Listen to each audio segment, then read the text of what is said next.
Oke, langsung aja kita mulai ya. Selamat datang di pembahasan kita kali ini. Hari ini kita bakal langsung masuk dan membedah awal dari tahun kedua Harry Potter, yang jujur aja bener-bener penuh sama kekacauan dan misteri. Siap? Yuk, kita mulai. Coba bayangin situasi ini bentar. Gimana kalau kalian dikurung dan dilarang buat balik ke satu-satunya tempat di mana kalian tuh ngerasa benar-benar hidup?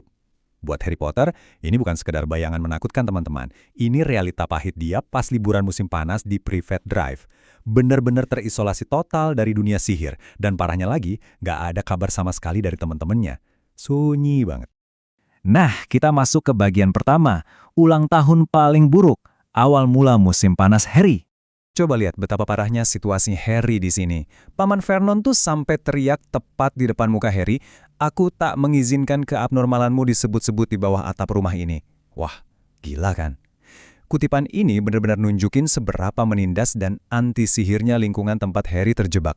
Bayangin, di hari ulang tahun yang ke-12, dia nggak dapat kartu ucapan, nggak dapat hadiah, cuma dapat ancaman. Dan ini ngegambarin banget seberapa kacaunya malam itu, yang berubah jadi bencana total dalam sekejap. Jadi, Paman Vernon lagi mati-matian nih pengen dapat kontrak bisnis dari keluarga Mason. Jam 8 malam, tamu-tamunya datang. Jam 8:15, mereka mulai makan malam dengan tenang. Semuanya kelihatan lancar kan? Tapi coba perhatiin waktu di jam 9:12 malam. Semuanya hancur berantakan gara-gara Kementerian Sihir ngedeteksi ada sihir di rumah itu. Peringatan resmi langsung turun detik itu juga. Lanjut ke bagian kedua, peringatan Dobby dan misteri di balik bahaya yang mengintai. Jadi ceritanya, ada sesosok peri rumah yang aneh banget bernama Dobby, tiba-tiba aja muncul di kamar Harry. Dia bawa satu peringatan yang ngeri dan tegas banget. Harry Potter tidak boleh kembali ke Hogwarts. Nah, dari sinilah misteri utama kita dimulai. Pertanyaan besarnya adalah, bahaya mematikan macam apa sih yang sebenarnya lagi nungguin Harry di sekolah, sama sampai peri rumah aja harus turun tangan? Yang bikin geleng-geleng kepala itu logika bengkoknya si Dobby ini. Kalian tahu kenapa Harry nggak dapat satu pun surat sepanjang musim panas? Ternyata disita sama Dobby. Iya, Dobby sengaja nyolong surat-surat dari Ron dan Hermione dengan harapan kalau Harry ngerasa dilupain dan diabaikan, dia nggak bakal mau balik ke Hogwarts. Niatnya sih melindungi ya, tapi cara ini malah bikin Harry makin ngerasa putus asa dan sendirian. Dan tebak, upaya pelindungannya Dobby ini benar-benar jadi bumerang, bikin situasi makin parah. Gara-gara Dobby ngejatuhin puding ke kepala tamunya Paman Vernon, Harry yang kena getahnya. Konsekuensinya nggak main-main loh, dia dapat surat peringatan sihir di bawah umur, terus diancam bakal dikeluarin dari Hogwarts, dan yang paling parah, Paman Vernon sampai masang terali besi di jendela Harry, plus pintu kecil ala pintu kucing cuma buat ngasih dia makan. Harry benar-benar resmi jadi tawanan di kamarnya sendiri. Tapi tenang, kita masuk ke bagian ketiga. Pelarian ke The Burrow. Sebuah misi penyelamatan. Pas Harry udah hampir nyerah sama keadaannya, di tengah malam dia kebangun dan ngeliat ada mobil Ford Anglia warna Tosca terbang ngelayang di luar jendelanya. Yap, Ron, Fred, dan George Weasley datang buat nyelamatin dia. Si kembar ini pinter banget. Mereka pakai jepit rambut muggle buat nyongkel kunci kamar Harry. Terus, mereka ngikat tali ke mobil dan secara fisik bener-bener narik paksa terali besi itu dari jendela. Bener-bener aksi pelarian tengah malam yang brilian banget. Nah, yang bener-bener menarik dari poin ini adalah kontras yang sangat ekstrim antara dua tempat ini.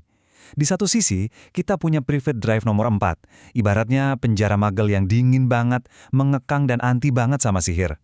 Tapi di sisi lain, The Burrow, rumah keluarga Weasley yang mungkin kelihatannya super kacau, ada hantu di loteng, cermin yang bisa ngoceh sendiri, tapi tempat ini hangat banget, penuh keajaiban dan kasih sayang. Di The Burrow inilah, Harry akhirnya bisa napas lega dan ngerasa punya keluarga.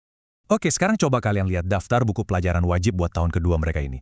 Panjang banget kan? Dan lucunya, semuanya ditulis sama orang yang sama, Gilderoy Lockhart. Mulai dari duel dengan Dracula, gaul dengan goblin, heboh dengan hantu, sampai yakin dengan Yeti. Pengulangan nama Lockhart yang terus-terusan di daftar ini langsung ngasih kita petunjuk kocak soal seberapa narsis, angkuh, dan penuh gaya guru pertahanan terhadap ilmu hitam mereka yang baru ini nantinya. Benar-benar haus validasi. Oke, suasananya berubah lagi nih. Kita masuk ke bagian keempat, Nocturne Alley. Tersesat di jalan yang gelap. Jadi, buat pergi belanja perlengkapan sekolah ke Diagon Alley, Mrs. Weasley udah ngasih aturan yang super presisi tentang gimana cara pakai bubuk flu. Aturannya simpel tapi krusial. Pertama, ambil bubuknya.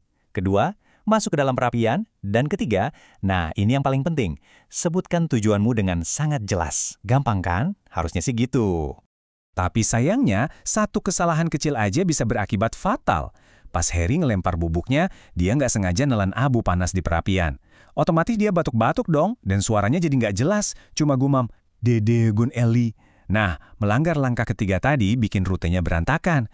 Bukannya nyampe ke Diagon Alley, dia malah tersedot jauh dan terlempar keluar di perapian sebuah toko yang auranya gelap dan nyeremin banget, namanya Burgin & Burkes.